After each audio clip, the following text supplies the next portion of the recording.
सोचिए एक college project कैसे एक मल्टी करोड़ बिजनेस बन सकता है। आज हम एक ऐसे ही युवा फाउंडर के सफर को समझेंगे जिन्होंने एक ऐसी इंडस्ट्री में कदम रखा जिसके बारे में बहुत कम लोग सोचते हैं। तो कहानी शुरू होती है एक 24 साल की एंटरप्रेन्योर से। जी हां, सिर्फ 24 साल की। और इस उम्र में उनकी कंपनी का रेवेन्यू, सुन के शायद यकीन ना हो, पूरे 58.5 करोड़ रुपए। तो सवाल यही है, आखिर ये हुआ कैसे? कैसे एक छोटा सा आइडिया एक इतनी बड़ी हकीकत बन गया? चलिए इस पूरे सफर को परत दर परत खोलते हैं। देखिए, हर बड़ी कहानी की शुरुआत एक छोटी सी चिंगारी से होती है। धनश्री मंधानी के लिए ये चिंगारी लगी एक समर इंटर्नशिप में। वहीं उन्होंने पहली बार भारतीय किसानों की असली दिक्कतों को बहुत करीब से देखा, उन्हें समझा। तो उन्होंने क्या देखा? उन्होंने पाया कि किसानों के सामने परेशानियां तो बहुत हैं, मौसम की मार तो है ही, लेकिन जो सबसे बड़ी प्रॉब्लम थी वो थी इंफॉर्मेशन की। और मजे की बात यह है कि प्रॉब्लम जानकारी की कमी नहीं थी, बल्कि बहुत ज्यादा जानकारी की थी। इतने सारे सोर्स थे, इतनी कंफ्यूजिंग बातें थीं कि किसान तय ही नहीं कर पाता था कि आखिर भरोसा किस पर करे। और बस इसी कंफ्यूजन को देखकर उनका मिशन एकदम क्रिस्टल क्लियर हो गया।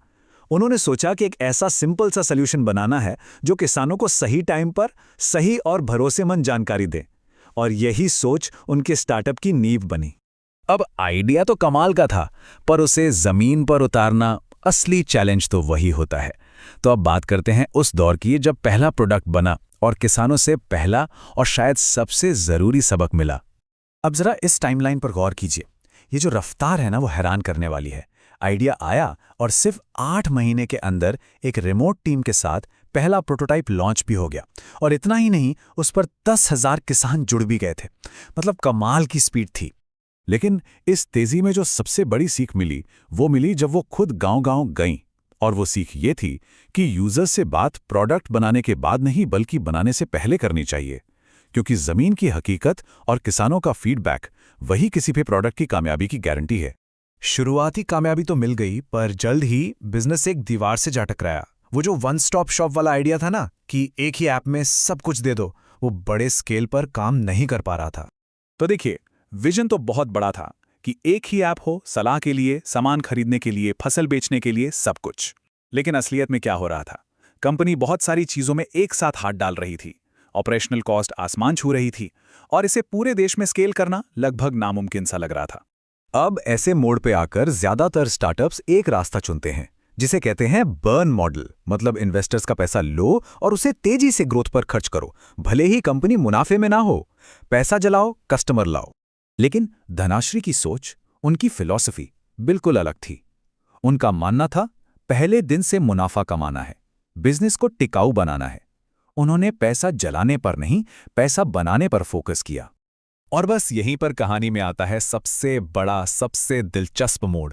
एक सॉफ्टवेयर फर्स्ट कंपनी ने मार्केट से मिले फीडबैक पर हार्डवेयर बनाने का फैसला कर लिया, ड्रोन बनाने का। यह एक ऐसा कदम था जो बाहर से देखने में शायद उल्टा लगे, लेकिन यही कदम स्केल की असली चाबी साबित हुआ। इस पूरे बदलाव के पीछे जो सोच थी वो थी प्रिसिजन एग्रीकल्चर। मतलब खेती में अंदाजे वाला काम बंद। खेत को जो चाहिए, जब चाहिए और जितनी मात्रा में चाहिए, बस उतना ही देना। और इस मिशन के लिए ड्रोन से बेहतर कोई टूल हो ही नहीं सकता था। और इस बदलाव का असर देखिए कितना जबरदस्त था। ड्रोन से स्प्रे करने पर पानी की खपत में सीधे सीधे 90% की कमी आ गई। 90%। और किसानों के लिए जो सबसे बड़ी बात थी वो थी उनकी लागत। इनपुट कॉस्ट में 30% की सीधी बचत। ये बहुत बहुत बड़ा फायदा था।